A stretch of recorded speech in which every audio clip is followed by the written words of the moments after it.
This is HOA consequences. She threatened towing like it was punctuation. Martha thrust a witness signature page at me and yelled that my neighbors voted to tow me. I love paperwork, and you are giving me a reason, I said, my hand already reaching for my phone.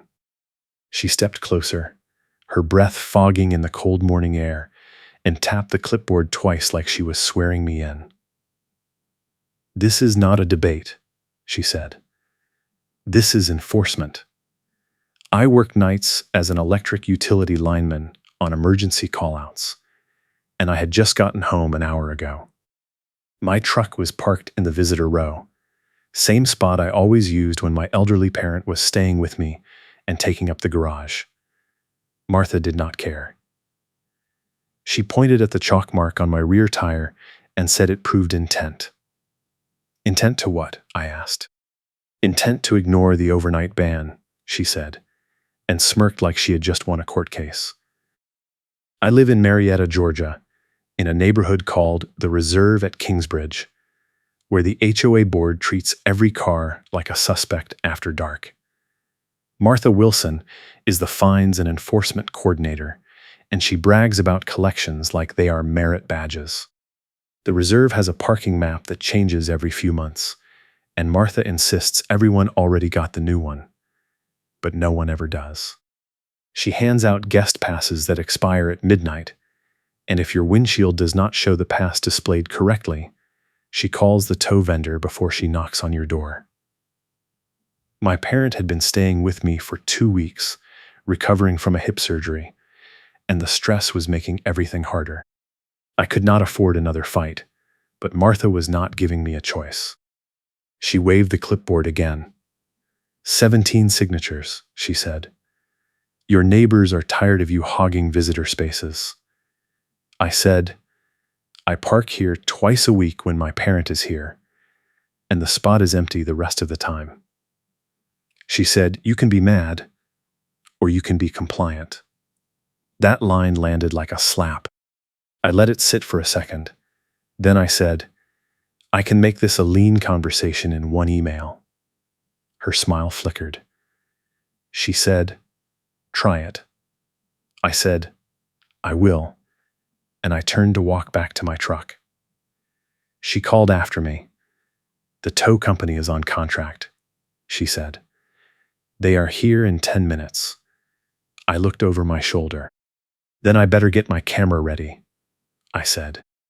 The tow truck driver was already out of the cab, hooking the lift arm under my rear axle. I walked up and asked if he had the work order. He handed me a slip with Martha's signature and a case number, but no detail about what rule I broke. I said, this does not say what violation I committed. He shrugged. I just tow what they tell me to tow, he said. I took a photo of the slip and the chalk mark on my tire. Then I filmed the whole scene. The truck, the lift arm, Martha standing 10 feet away with her arms folded, the visitor parking sign with no readable text. She said, recording me will not help you. I said, it already is. The driver said the truck was already on the clock, so I owed the hookup fee even if I moved the car. I asked how much. He said $200. I said, for what? He said, dispatch and arrival. Martha stepped in. That is the contract rate, she said. The board approved it. I said, show me the contract. She said, it is on file with the management company. I said, then I will go get it. She said, they are closed until Monday.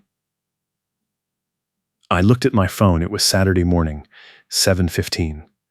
I said, perfect, because I am going to their office Monday at 8, and I am bringing this video. She said, you are wasting your time.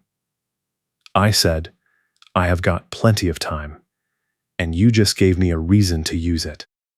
I paid the hookup fee with my credit card, got a receipt, and the driver released my truck. Martha said, this is your first warning.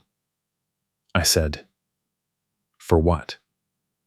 She said, overnight parking in a visitor zone. I said, show me the rule. She pulled out a laminated card with bullet points and no readable text, pointed at the third line, and said, right here. I said, that does not say overnight, it says extended stay. She said, overnight is extended. I said, not in any dictionary I have ever read.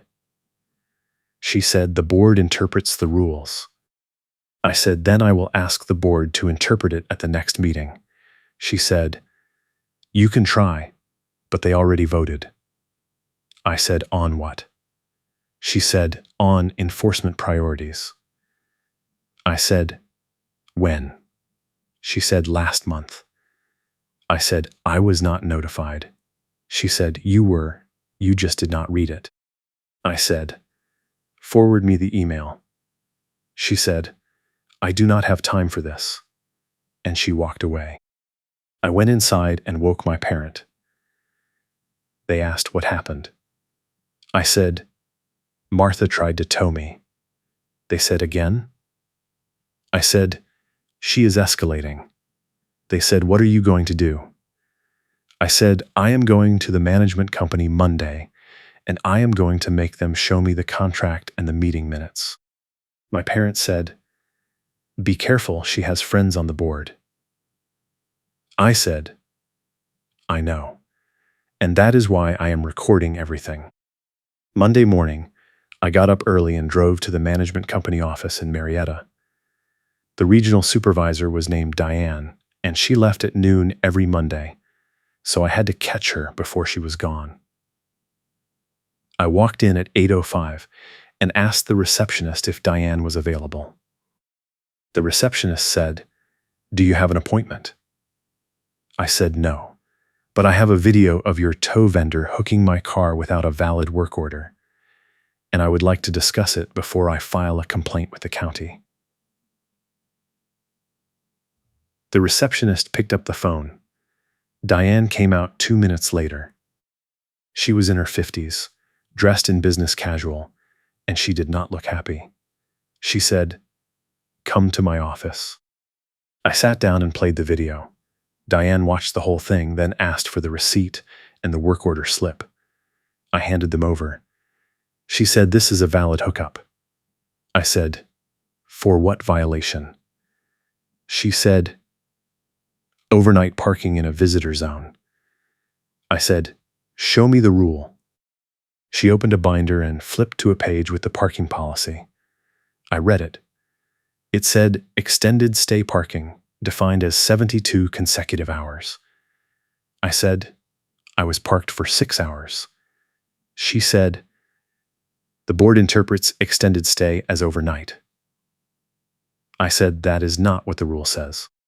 She said, the board has discretion. I said, then the rule is unenforceable. She said, not according to the board. I said, then I want the meeting minutes where they voted on that interpretation. She said, I will have to pull those. I said, I will wait. Diane left and came back 10 minutes later with a printed packet. She said, here are the minutes from the last 3 meetings. I flipped to the October meeting. There was a line item about parking enforcement priorities, but no discussion of overnight rules. I said, this does not say anything about changing the definition of extended stay. She said, it is implied. I said, implied is not enforceable. She said, the board disagrees. I said, then I want to see the insurance policy for the tow vendor. She froze. She said, why? I said, because if the vendor is operating under a contract that encourages predatory towing, your insurer is going to want to know. She said, that is not your concern. I said, it is if I file a complaint. She said, you are not going to file a complaint. I said, I already drafted it, and I am sending it today unless you freeze enforcement and refund my hookup fee. She said, I do not have the authority to do that. I said, then get someone who does. Diane made a phone call. She spoke quietly, then hung up and said, the board president will call you this afternoon. I said, I want it in writing. She said, I will email you. I said, good, and I want a copy of the tow vendor contract and the insurance rider. She said, I cannot give you the insurance rider. I said, then I will request it through the HOA records law. She said, that takes 30 days. I said, I have got time. She said, you are making this harder than it needs to be. I said, Martha made it hard when she tried to tow me without cause. Diane said, she was following the policy. I said, she was following her interpretation, and that is not the same thing. Diane said, I will email you by end of day. I said, thank you, and I left. I went home and checked my email every hour. At 3:30, Diane sent a message with an attachment. The attachment was the tow vendor contract. I opened it and read the terms. The vendor got a flat fee per tow, plus a percentage of any impound fees. The contract had a clause that said the vendor could tow on site if the HOA provided a standing authorization list. I scrolled down and saw my address on the list. I took a screenshot and forwarded it to my friend Kevin, who is a CPA and spots red flags in ledgers for a living. I said, does this look legal to you? He called me 10 minutes later. He said, this is a kickback scheme. I said, how? He said, the vendor is paying the HOA a referral fee for every tow. I said, is that legal? He said, not if the HOA is not disclosing it to the members. I said, they are not. He said, then you have a case. If you are enjoying this story, smash that like button and subscribe for more HOA nightmares. I called Diane and told her I wanted a refund and a written apology, or I was filing a complaint with the state attorney general. She said, you are overreacting. I said, I have a contract that shows the HOA is taking kickbacks from the tow vendor. She went quiet. She said, where did you get that? I said, you sent it to me. She said, that is confidential. I said, you attached it to an email. She said, I will have to call you back. I said, you have until 5, and I hung up. At 4:50, the board president called me. His name was Greg, and he sounded exhausted. He said, I heard you have concerns about the tow vendor. I said, I have proof the HOA is taking kickbacks. He said, that is a referral fee, it is standard. I said, it is not disclosed in the budget. He said, it is a line item. I said, under what name? He said, parking enforcement revenue. I said, that is not the same thing. He said, it is close enough. I said, not for the state attorney general. He said, you are not going to file a complaint. I said, I already have the form filled out. He said, what do you want? I said, refund, apology, and a freeze on enforcement until the board rewrites the policy. He said, I cannot do that. I said, then I am filing tomorrow. He said, hold on, let me talk to the board. I said, you have until Wednesday. And I hung up. Wednesday morning, Martha showed up at my door. She said, the board wants to meet with you. I said, when? She said, tonight, 7. I said, where? She said, the clubhouse. I said, fine, and I closed the door. She knocked again. She said, "You need to bring your documentation." I opened the door. I said, "I will bring everything." She said, "Good, because the board is not happy." I said, "Neither am I." She said, "You are making this a bigger deal than it needs to be." I said, "You tried to tow me without cause. So yeah, it is a big deal." She said, "You parked overnight." I said, "I parked for 6 hours." She said, "That is overnight." I said, "Not according to the rule." She said, "The board interprets the rule." I said, "Then the board is wrong." She said, "We will see tonight," and she walked away. I spent the afternoon printing documents. I had the tow vendor contract, the meeting minutes, the email from Diane, the work order slip, the receipt, the video, and a timeline of every interaction. Kevin came over at 6 and helped me organize everything into a binder. He said, "This is solid." I said, "I hope so." He said, "The board is going to try to dismiss it." I said, "Let them try." He said, "Stay calm, stick to the facts." I said, "I will."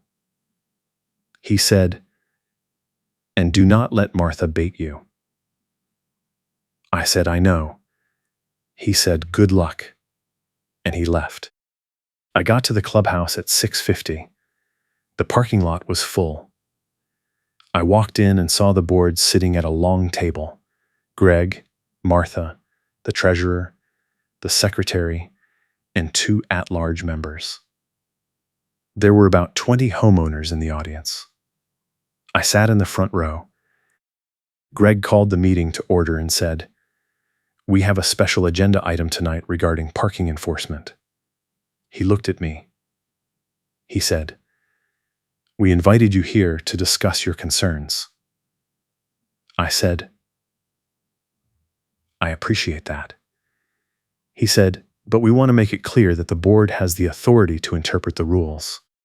I said, "I understand, but I also have proof that the current interpretation is unenforceable and that the tow vendor contract violates disclosure requirements." The room went quiet. Greg said, "What proof?" I stood up and handed him the binder. I said, "Page 1 is the contract showing the kickback scheme. Page 2 is the meeting minutes that do not mention any vote on overnight parking. Page 3 is the work order slip that does not cite a specific rule. Page 4 is the timeline showing I was parked for 6 hours, not 72. Greg flipped through the binder. Martha leaned over and whispered something to him. He said, "This is a referral fee, not a kickback." I said, "It is not disclosed in the budget under a clear line item." He said, "It is under parking enforcement revenue." I said, "That is vague and misleading." He said, "It is standard practice." I said, "Not according to the state HOA transparency laws." He said, "You are not a lawyer." I said, "No, but I can hire one, and they will say the same thing." Martha said, "You are wasting everyone's time." I said, "You wasted my time when you tried to tow me." She said, "You broke the rule." I said, "Show me where it says 6 hours is overnight." She said, "It is implied." I said, "Implied is not enforceable." She said, "The board disagrees." I said, "Then I will let the Attorney General disagree with you." Greg said, "Okay, let us take a step back." He said, "What do you want?" I said, "Refund, apology, and a freeze on enforcement until you rewrite the policy." He said, "We can do the refund, but we are not freezing enforcement." I said, "Then I am filing a complaint." He said, "You do not have grounds." I said, "I have a contract that shows a financial conflict of interest." He said, "That is a reach." I said, not to a judge. The room erupted. Homeowners started shouting questions. One guy said, "Wait, the HOA is getting paid by the tow company?" Another woman said, "I got towed last month. Is that why?" Greg banged the gavel. He said, "Order." The room quieted. He said, "We are taking a 10-minute recess." During the recess, Kevin texted me. He said, "You are crushing it." I said, "They are not budging." He said, "Stay on them." I said, "I will." Martha walked over and said, "You think you are so smart." I said, "I just read the rules." She said, "You are not going to win this." I said, "I already have the evidence." She said, "Evidence does not matter if the board votes against you." I said, "Then I will take it to court." She said, "You cannot afford that." I said, "Try me." She said, "You are going to regret this." I said, "I already regret moving here, so what is one more regret?" She walked away. Greg called the meeting back to order. He said, "We have reviewed your documentation, and we are prepared to offer a settlement." I said, "I am listening." He said, "We will refund your hookup fee and issue a written clarification of the overnight parking rule." I said, "And the freeze." He said, "We are not freezing enforcement." I said, "Then no deal." He said, "That is not reasonable." I said, "Neither is towing people based on a vague interpretation." He said, "We have to enforce the rules." I said, "Then enforce them correctly." He said, "We are." I said, "Then explain why the minutes do not show a vote on the overnight definition." He said, "It was discussed in executive session." I said, "Executive session is for legal and personnel matters, not rule interpretations." He said, "It was related to enforcement strategy." I said, "That is not an executive session topic." He said, "You are not a lawyer." I said, "I do not need to be a lawyer to read the bylaws." The room erupted again. Greg banged the gavel. He said, "Fine, we will table this until next month." I said, "No, we are settling this tonight." He said, "We do not have the votes." I said, "Then I am filing the complaint tomorrow." He said, "You are being unreasonable." I said, "You tried to tow me without cause. That is unreasonable." He said, "You parked overnight." I said, "I parked for 6 hours, and I have the timeline to prove it." He said, "The timeline does not matter if the board interprets it differently." I said, "Then your interpretation is arbitrary and unenforceable." He said, "We will let the court decide." I said, "Fine. See you in court." I stood up and walked out. The audience followed me. In the parking lot, 3 homeowners came up and said, "We want to join your complaint." I said, "I am not organizing anything. I am just filing for myself." One woman said, "Can you share the documents?" I said, "They are public records. You can request them." She said, "Will you help us?" I said, "I will share what I know." She said, "Thank you." Another guy said, "Martha towed me twice last year. Can I add my case?" I said, "File your own complaint and reference mine." He said, "How do I do that?" I said, "State Attorney General website, Consumer Protection Division." He said, "Got it. Thanks." I went home and sent the complaint that night. 3 days later, Diane called me. She said, "The board wants to settle." I said, "I am listening." She said, "Full refund, written apology, and a 60-day freeze on enforcement while we rewrite the policy." I said, "And Martha?" She said, "What about her?" I said, "She loses her enforcement powers." Diane said, "That is up to the board." I said, "Then that is part of the settlement." She said, "I will ask." I said, "You do that." She hung up. 2 hours later, Greg called me. He said, "We agree to the settlement, including your request about Martha." I said, "In writing." He said, "Yes." I said, "And the insurance rider?" He said, "What about it?"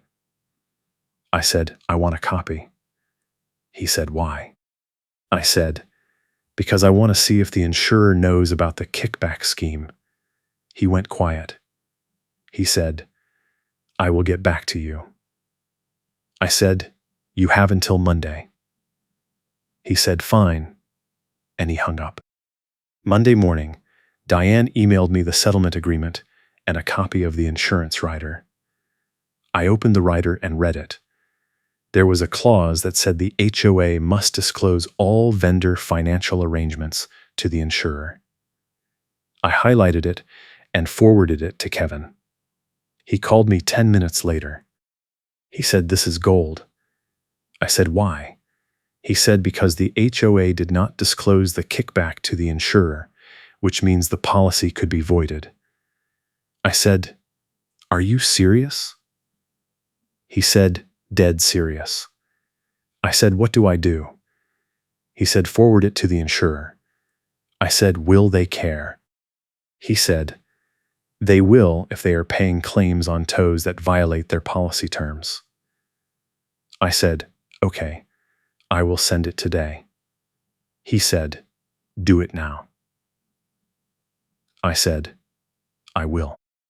I forwarded the email to the insurance company with a cover note explaining the situation. I got an auto reply. 2 days later, a claims investigator called me. She said, "We received your email and we are opening an investigation." I said, "What does that mean?" She said, "We are reviewing the vendor contract and the disclosure requirements." I said, "How long will that take?" She said, "Could be a few weeks." I said, "Will the HOA know?" She said, "Yes, we will notify them." I said, "Good." She said, "Thank you for bringing this to our attention." I said, "You are welcome." She hung up. The next HOA meeting was 2 weeks later. I showed up early. The parking lot was packed. I walked in and saw Greg, Martha, the treasurer, the secretary, and the 2 at-large members at the table. There were about 30 homeowners in the audience. Greg called the meeting to order and said, "We have a special announcement." He said, "Effective immediately, the board is freezing all parking enforcement pending a policy rewrite." The room erupted. One guy said, "What about the TOWs from last month?" Greg said, "We are reviewing those on a case-by-case basis." Another woman said, "What about the vendor contract?" Greg said, "We are renegotiating the terms." I raised my hand. Greg said, "Yes?" I said, "What about the insurance investigation?" The room went silent. Greg said, "We are cooperating fully." I said, "Good, because the insurer is asking for a full audit of the vendor payments." Greg said, "We are aware." I said, "And Martha?" Greg said, "Martha has been reassigned to a different committee." I said, "What does that mean?" Greg said, "She is no longer in charge of enforcement." The room erupted again. Martha stood up. She said, "This is ridiculous." Greg said, "Martha, please sit down." She said, "I was following the rules." Greg said, "The rules are being rewritten." She said, "This is because of him." And she pointed at me. Greg said, "This is because the board reviewed the evidence and made a decision." She said, "I quit," and she walked out. The room erupted again. Greg banged the gavel. He said, "Order." The room quieted. He said, "The board will issue a full report next month." Meeting adjourned. I walked out and 3 homeowners followed me. One guy said, "You did it." I said, "We all did it." Another woman said, "What happens now?" I said, "The board rewrites the policy and the insurer finishes the investigation." She said, "Will the tow company lose the contract?" I said, "Probably." She said, "Good." I said, "Yeah." Kevin texted me. He said, "I heard Martha quit." I said, "Yep." He said, "Congratulations." I said, "Thanks." He said, "What are you going to do now?" I said, "Go home and sleep." 2 weeks later, Diane emailed me a final settlement letter. The board refunded my hookup fee, issued a written apology, froze enforcement for 90 days, and stripped Martha of access to the portal admin tools. The insurance company sent a separate letter saying they were terminating coverage for the tow vendor and requiring the HOA to disclose all future vendor contracts. The board announced a new parking policy at the next meeting. 72 hours is the only enforceable definition of extended stay, and guest passes are valid for 72 hours with no midnight cutoff. Martha did not show up. Someone said she moved to a different neighborhood. I did not ask. 3 months later, I got a check in the mail from the HOA. It was a refund for every bogus fee Martha had charged me over the past year, plus interest. The cover letter said, "The board regrets the enforcement errors and is committed to transparent governance." I cashed the check and put the letter in my file cabinet. My parent is still staying with me. The stress is better now. I park in the visitor row whenever I need to, and no one bothers me. The chalk marks are gone. The tow truck does not come around anymore. The neighborhood is quieter. I still see Greg at the mailbox sometimes, and he nods. I nod back. We do not talk about it. We do not need to. Keep your receipts, and I will catch you next time.